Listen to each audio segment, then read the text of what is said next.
Namaskar and welcome to the new episode of Rananiti once again on Gomantak TV.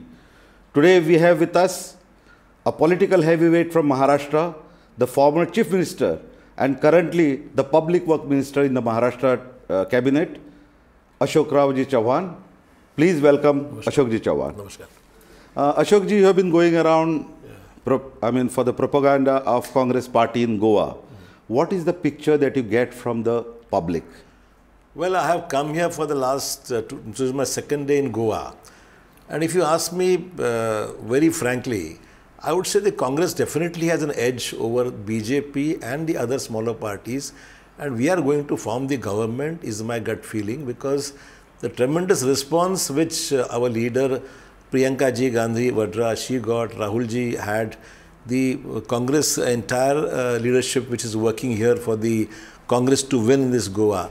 I think we are doing extremely well, and people are confident. People want a good government, a stable government, a government that works for the people. So it is something which is keeping the word, a commitment to the progress of Goa, which I feel really matters. And I think we definitely have an edge, and Congress should form the government is my gut feeling. There has been an apprehension among people because last time you had number, you had a majority, yet you could not form the government. This time you have made an alliance. Yes. In case, if there is no proper number and if it's all about number game, are you sure that your MLAs would not quit the party this time? See, this is a hypothetical statement which you are saying at the moment. Yeah. I don't think we will require any help from any other except our ally. We wouldn't require the support of any other parties, because today what I see as overall overview of the entire scenario is that the Congress is emerging much stronger day by day.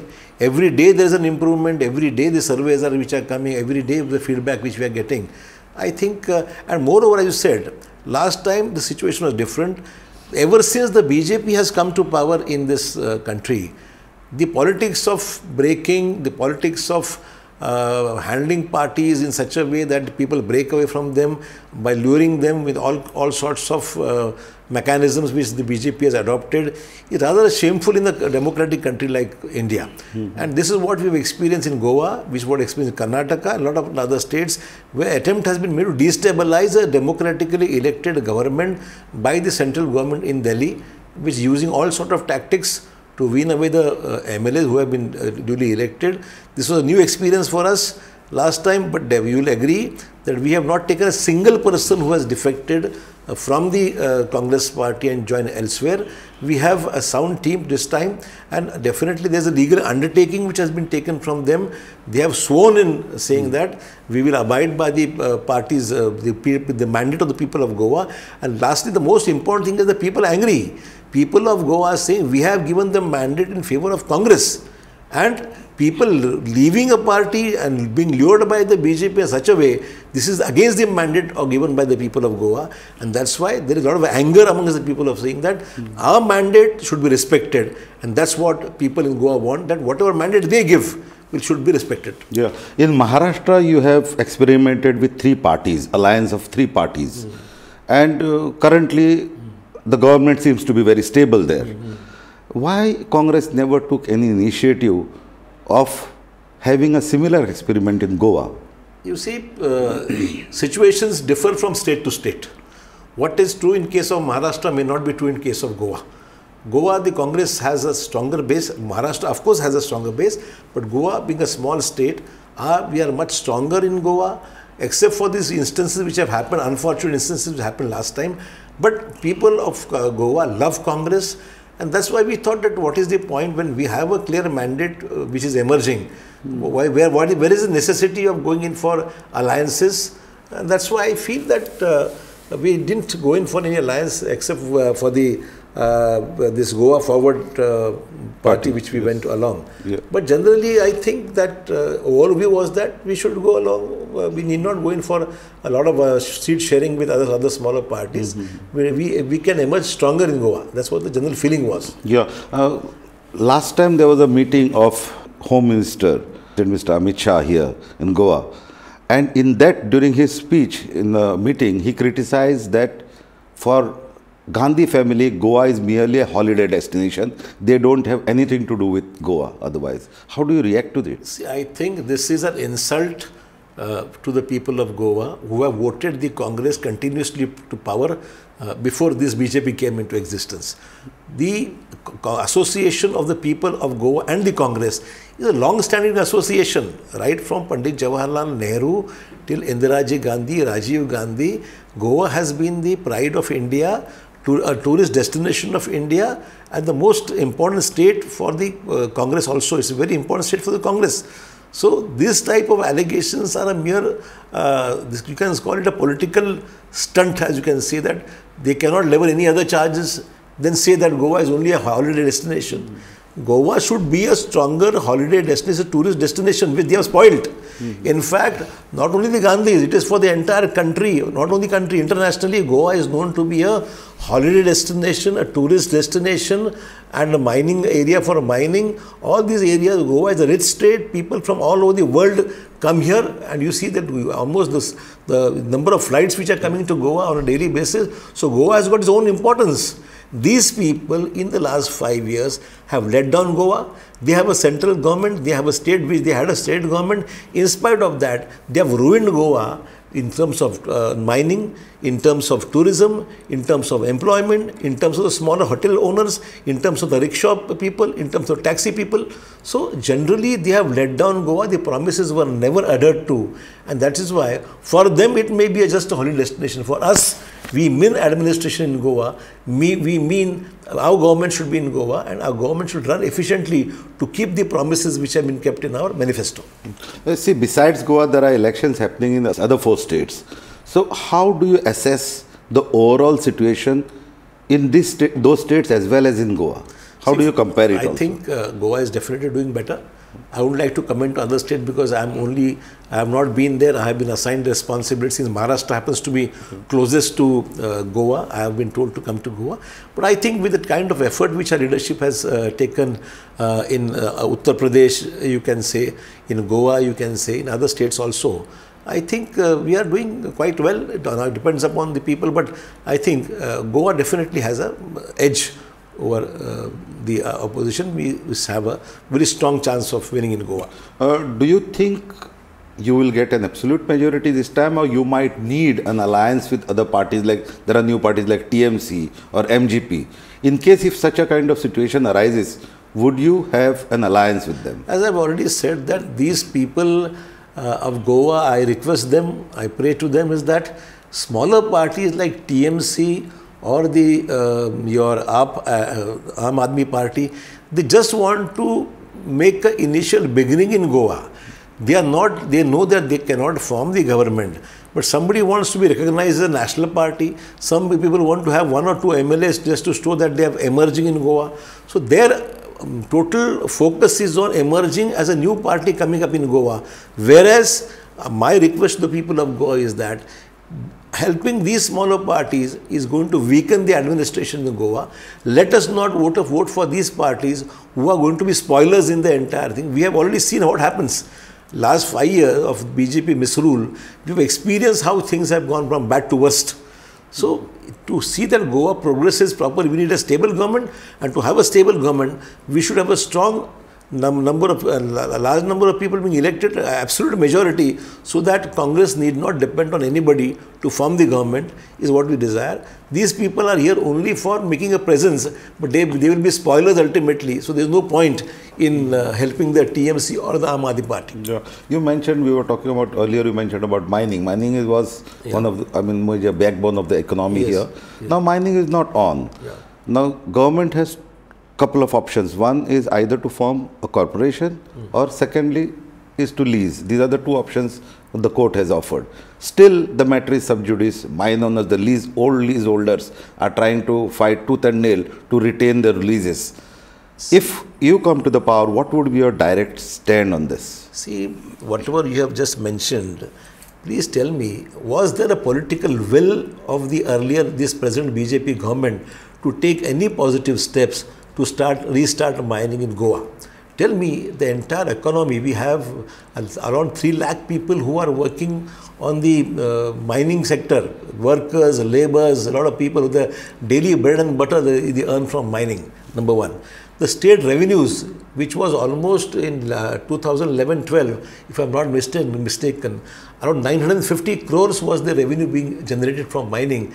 Today it has come down to 6 crores. Such has been the drastic decline since closure of mining. Illegal mining was being carried out. Licenses have never been renewed for whatever reasons, they know best. But your opponents say maximum illegal mining was going on during tenure of your government. I wouldn't say that. My sincere, if the BJP was sincere, see, they have been getting things done.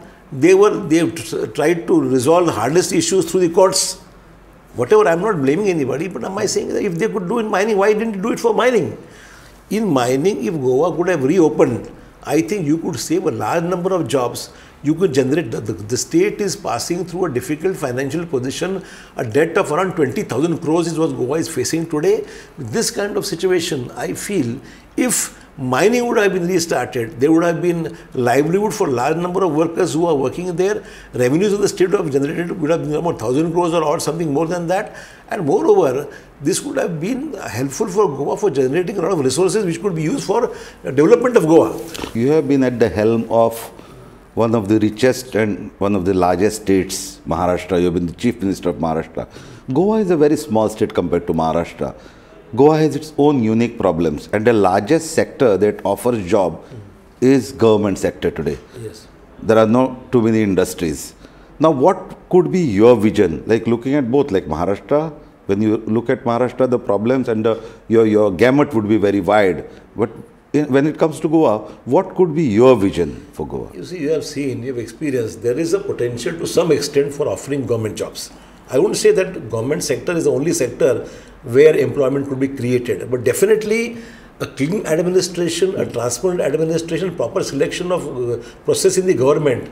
You have seen that in the earliest, in this BJP regime, the ministers' personal assistants, the minister's staff, they get selected immediately, whereas a large number of people depending on government employment could not. There have been scandals of regarding employment.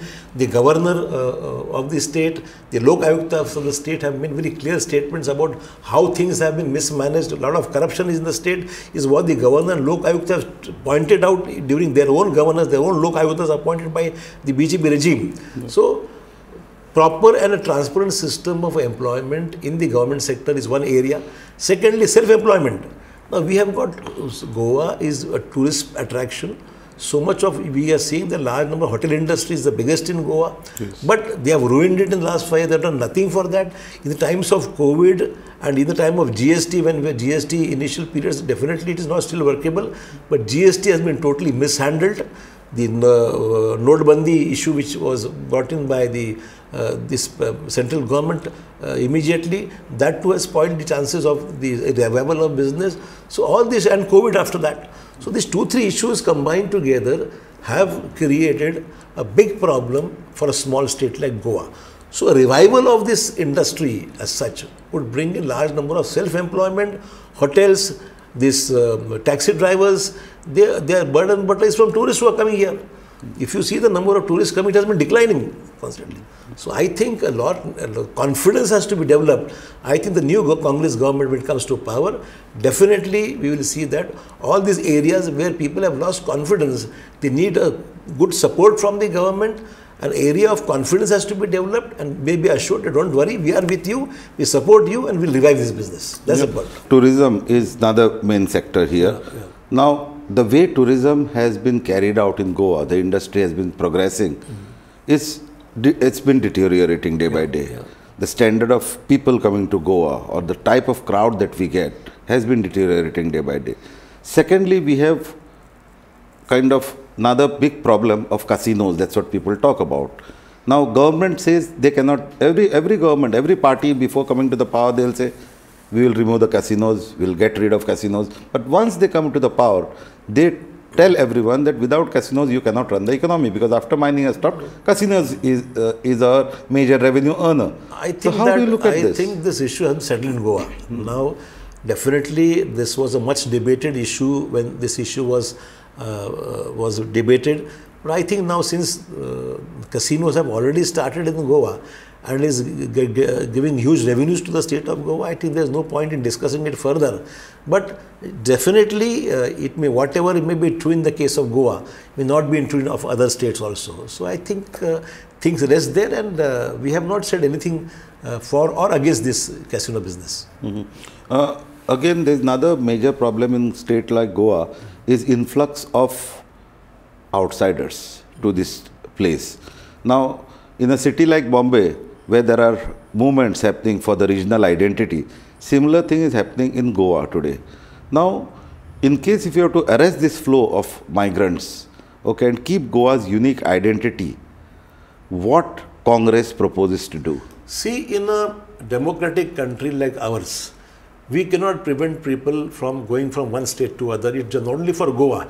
It applies for Maharashtra, for Goa, for Karnataka, for Gujarat.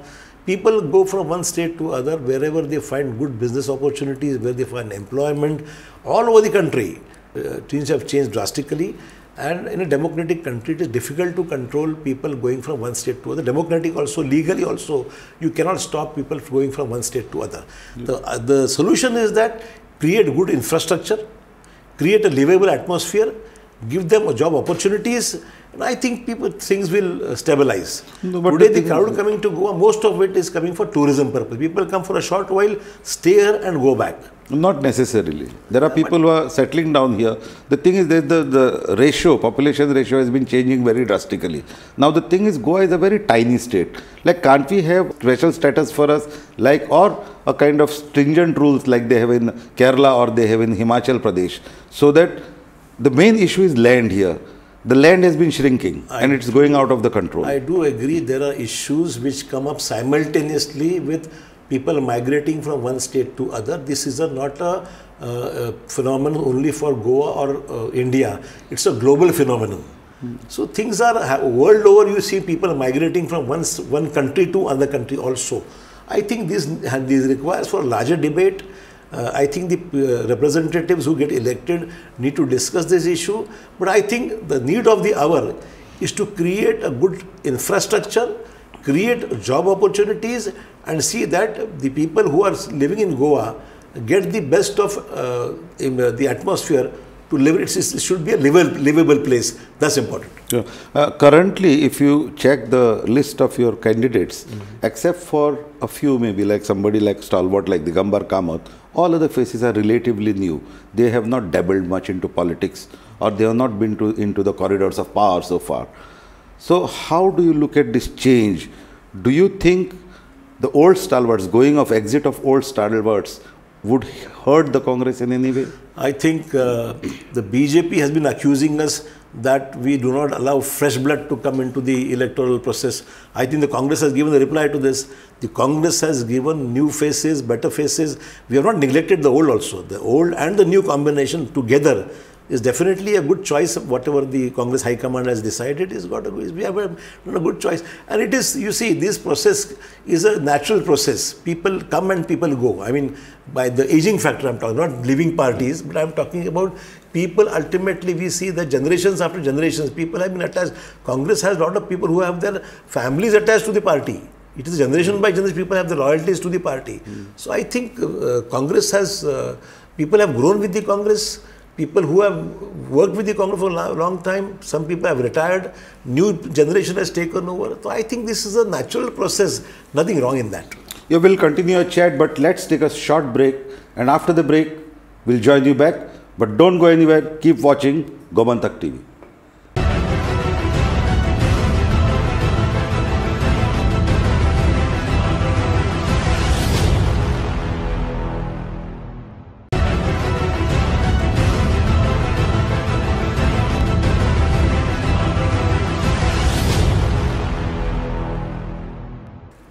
Welcome once again after the break, and we are here with Maharashtra former Chief Minister Mr. Ashok Chavan. He has been currently the Minister of Public Works in the Maharashtra Cabinet, and we are talking to him about Congress strategy and Congress plans for the forthcoming elections. Before going to the break, we were talking about different issues. Now, we were talking also about the political promises, the parties that make political promises here for Goa. BJP has made tall promises. Okay, they have spoken about special funds for the Liberation Day celebration, and likewise, elections come and elections go, and promises also come and go along with the elections. How do you look at these promises? Now, I'm not talking only about the BJP promises. Your party has announced that they would give 6,000 rupees per family or per person, unemployed person in Goa. How do you look at these promises? Are these promises necessary or a populist measure just to attract the voters? You see, manifesto forms an important part of the commitment of any political party when during elections and after the elections if they come to power. Congress is known for keeping its words. Congress has never minced any words. We have made reasonable commitments, and whatever commitments we have made, we have kept up them. So people have faith, whether it be right to education, right to food, then a lot of other issues which the government of India, when we were in the government of India, we have, whatever we have promised, we have been able to implement that. But BJP, I mean, quite coolly says that it is our Chunavi Jumla. So it's like, I call it a biggest Jumla party. BJP is biggest Jumla party in the country which has been making promises. Now tell me, I mean, other issues I would definitely, there's a long list of issues where the BJP has not kept its commitment. A few of them I can say the COVID mismanagement you have seen very closely, how the people have suffered, oxygen was not available. Infrastructure projects have been lingering for a long time, people have not been able to get. Environmental issues have been neglected. They want to make Goa a coal hub, which is dangerous because Goa will lose all its environmental friendly atmosphere which is there. Linear projects they are talking about is going to be a big problem for Goa. Governance and corruption have been issues in the Goa during the government, Goa's government. Tourism. So all these issues have been whatever they have promised, and even the number of people visiting Goa has declined because of the mismanagement of. I would rather call Congress now. I'll give you an example of Goa. Goa liberation. Now, it began to the 60 years, as you call it. Yes. The 60 years of this entire event was to be celebrated, and the central government, the Union Finance Minister in their speech had announced that we will be giving 300 crores during this entire year celebration as a part of the liberation movement. Yes. And that began in 2020 and ended in 21. Now 21 is also over. That 300 crores has not yet come. It is insult for the people of Goa, the freedom fighters of Goa, and they make an announcement on the floor of the house, not implemented. Again this year they are saying the same thing, that we will give you 300 crores. Even if the money was given also, the chief minister put banners and posters all over the town saying that congratulations to the central government for giving 300 crores for the celebrations of for the 60 years of this Goa liberation. So I feel that these sentiments of the people are just taken for a ride. Time being they are utilized for grabbing the votes of the people through their sentiments and trying to say that we will do such a thing for Goa, such that, but nothing is actually implemented. Congress has definitely not tried in any such ventures. Congress today, if I see the main issues which we have highlighted, is that the poor families will get around 6,000 rupees. Yeah. Then government employment we will give, and around 30% will be reserved for women. Then employment generation for the 500 crores, the money will be kept aside for that. So a number of measures. This is our Goa roadmap for Goa vision. This is a very clear document, and you will appreciate this is not only a document which is published. These documents are vetted by the Congress President herself. She sees everything. I remember an instance, I'll be very frank with you. When I was Chief Minister of Maharashtra, I had made a similar manifesto, and it was to be published. But my Congress President Sonia ji said, before publishing it, please get it approved by Mr. Pranab Mukherjee, who was the finance minister. I was wondering why Pranab Mukherjee should approve it. They said, no, whatever you are giving, it should be implemented. It should be practical. So whatever you are saying is a commitment of not only you, it's a party's commitment. So my manifesto, which was done, was approved by Mr. Pranab Mukherjee.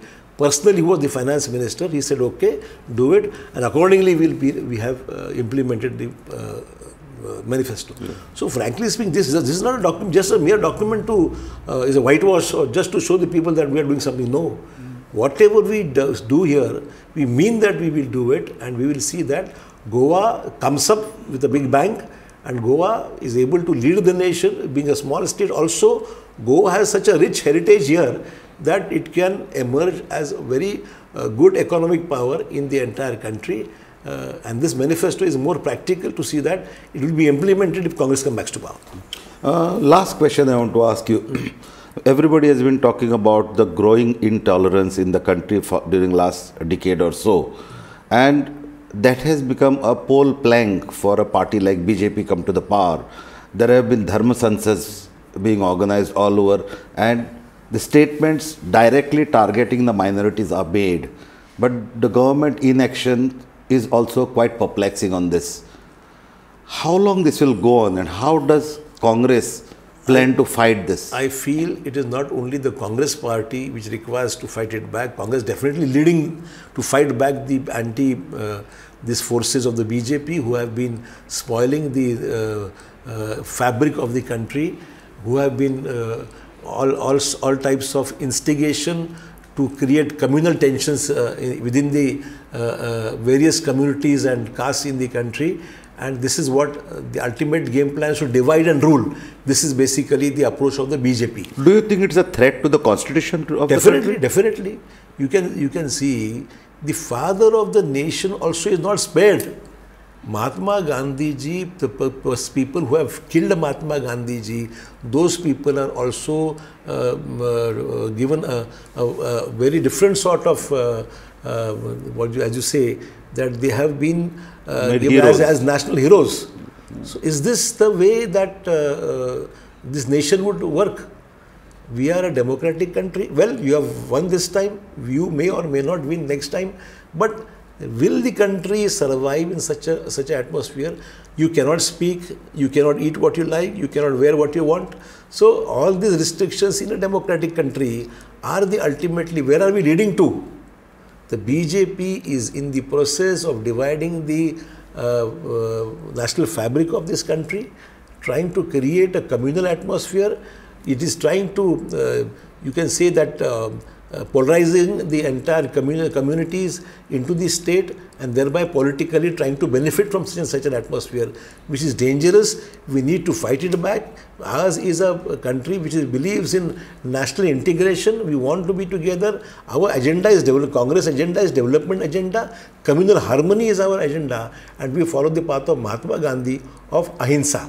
So I think that it is our bounden duty, not only for the Congress, but citizens of the country, to fight back these communal forces and see that they don't come to power. Otherwise, with the help of the power which they enjoy at the moment, absolute power corrupts absolutely, is what is happening today.